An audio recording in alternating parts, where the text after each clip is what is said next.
Մշոտ դաշտավայրում ենք, Գավառ գյուղում։ Գյուղը խիտ բնակեցված է եղել հայերով, վանքը կենտրոնը։ Վանքի իրական անունը եղել է Սուրբ Հովհաննես, բայց բոլորը այն հիշում են որպես Կարմիր վանք։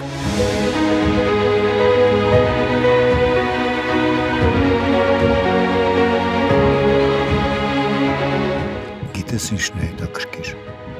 որ մինչև 1950-ականները վանքը կանգուն է եղել։ Այսինքն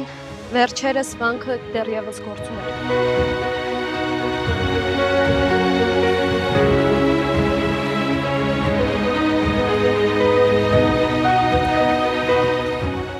Ամեն տեղից մի փոքրիկ մաս։ Որ մի օր ամբողջ է հիշում։ Ասում են, երբ ինչ-որ բան հիշում ես, այն դեռ ապրում է։ Այդ պատճառով էլ պարտավոր ենք հիշել մեր պատմության ամեն մի մասնիկ։